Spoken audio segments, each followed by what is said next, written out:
सगळ्यात आधी एक अत्यंत तुम्ही ट्विट केलं राऊत साहेब, मीरा भाईंदर मधल्या एका जमिनीचं प्रकरण 254 एकर शासकीय जमीन Mira Bhayandar salt land 254 acre Mira Bhayandar सारख्या शहरामध्ये, आणि ही जमीन 2 दिवसापूर्वी मुंबई उच्च न्यायालयानं खाजगी मालकांना दिली. शासकीय जमीन, द इस्टेट इन्व्हेस्टमेंट आणि मीरा रिअल इस्टेट डेव्हलपर्स या संदर्भात माझ्या माहितीप्रमाणे महाराष्ट्रानं आपली भूमिका मांडली. ही सरकारीच जमीन आहे, पण तरीही हायकोर्टानं सरकारी भूमिकेची, महाराष्ट्र सरकारच्या भूमिकेची दखल घेतली नाही आणि ही 254 एकर जमीन, कोट्यावधी म्हणजे हजारो कोटीची जमीन, सरकारी मालकीची जमीन या उच्च न्यायालयाच्या कालच्या निर्णयामुळे खाजगी व्यक्तींना देण्यात आली. राज्य शासनानं असं ठरवलंय, ज्या माझ्या माहितीनुसार, की स्पेशल लीव्ह पिटिशन दाखल करून सर्वोच्च न्यायालयात जाऊन या सगळ्या व्यवहाराला आव्हान द्यायचं. माझा प्रश्न असा आहे की महाराष्ट्र सरकारकडे इतके मोठे मोठे वकील असताना हा खटला महाराष्ट्र सरकार हारला कसा? राज्य सरकार, एवढं मोठं राज्य सरकार, हा खटला हारला कसा, हा पहिला प्रश्न. आणि हे जे ज्यांच्या बाजूने निकाल दिला हायकोर्टानं की 254 एकर जमीन त्यांच्या मालकीची, या ज्या कंपन्या आहेत, द इस्टेट इन्व्हेस्टमेंट आणि मीरा रिअल इस्टेट डेव्हलपर्स, या 2 कंपन्यांची नावं लक्षात ठेवा. मी सरकारला विचारतो की या 2 कंपन्यांचे मालक कोण आहेत, ज्यांना ही 254 एकर जमीन महाराष्ट्र शासनाच्या मालकीची हायकोर्टाच्या माध्यमातून देण्यात आली. हा निर्णय जर एखाद्या मंत्र्याने घेतला असता अशा प्रकारे, किंवा सरकारने घेतला असता आणि कोणी कोर्टात गेला असतं, तर मला पूर्ण खात्री आहे की हायकोर्टानं त्या संबंधित मंत्र्यावरती स्ट्रिक्चर पास केले असते. व्यवहार पारदर्शक नाही. सरकारी जमीन तुम्ही अशा प्रकारे कशी एखाद्याला, खाजगी व्यक्तीला देऊ शकता, लुटू शकता, आणि कदाचित त्या संबंधित मंत्र्यांची नोकरी गेली असते किंवा मुख्यमंत्र्याला जावं लागलं असतं घरी.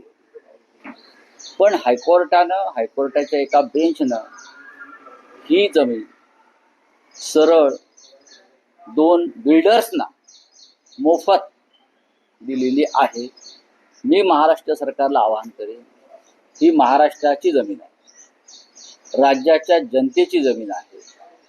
या जमिनीवरती तुम्ही नागरी सुविधांच्या अनेक गोष्टी करू शकता. 254 एकर हा फार मोठा आकडा आहे.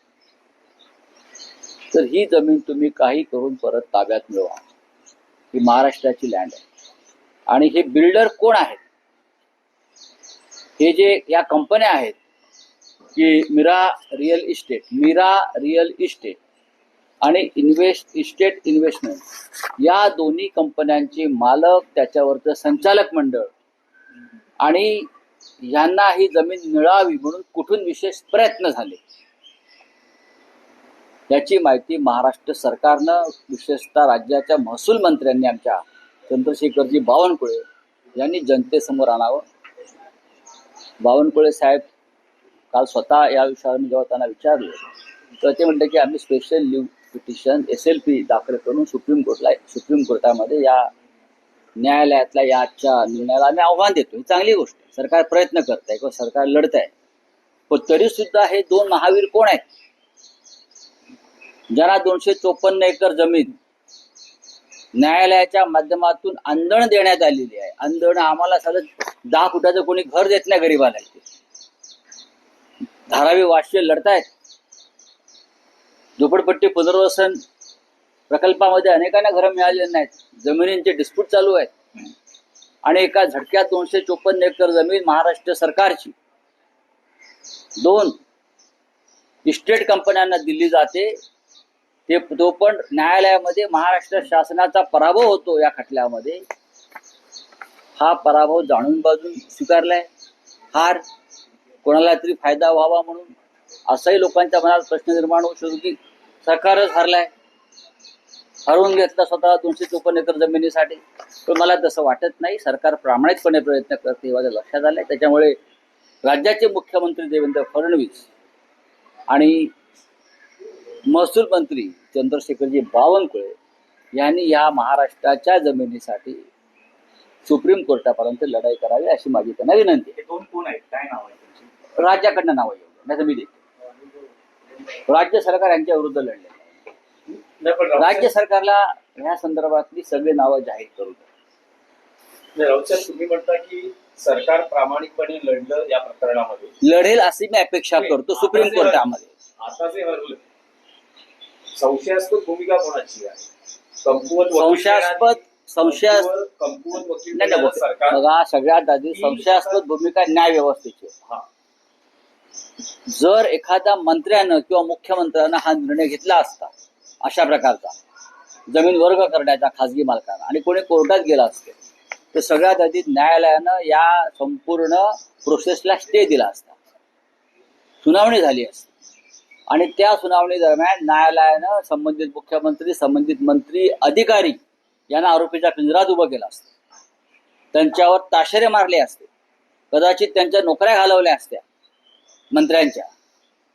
पण त्याच प्रकारचा अत्यंत रहस्यमय निर्णय जर न्यायालयाकडून मिळाला असेल तर त्याला जाब कोणी विचारायचा? का विचारू नये? नाही, पण राऊत साहेब, पारदर्शकता आहे.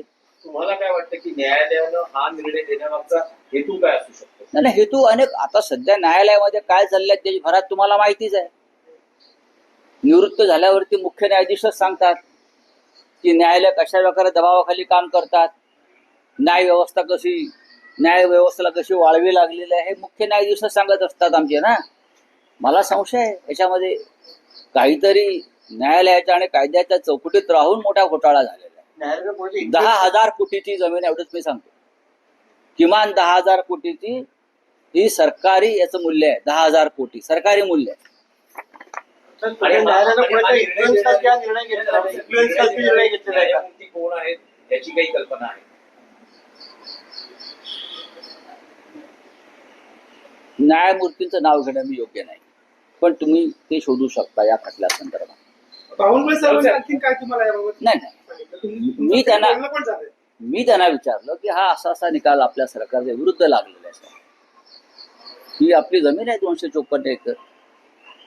पण बावनकुळे साहेबांचे प्रयत्न अत्यंत प्रामाणिकपणे मला दिसतात की आम्ही या संदर्भात सुप्रीम कोर्टामध्ये ताबडतोब याचिका दाखल करायचे आदेश दिलेले आहेत आणि ही लढाई आम्ही शेवटपर्यंत लढू आणि राज्याची जमीन राज्याच्या ताब्यात घेऊ.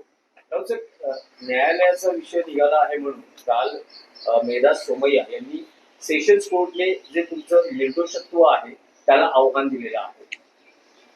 तो सुद्धा विषय मीरा भाईंदरचाच आहे. येस. ठीक आहे, त्यांना तो अधिकार आहे. माझं त्यांच्याविषयी काय व्यक्तिगत राग, लोकद्वेष किंवा व्यक्तिगत त्यांची बदनामी करावी अशी माझी भूमिका कधीच नव्हती.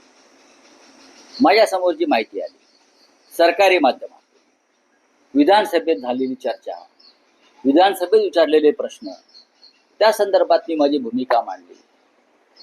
तर त्यात बदनामी कुठे आहे? विधानसभेच्या अध्यक्षांचे आदेश त्या संदर्भात आहे.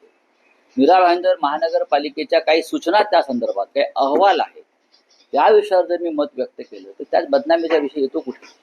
पण ठीक आहे, त्या प्राध्यापिका आहेत, त्या महिला आहेत, त्यांना अधिकार आहे न्यायालयात जाण्याचा.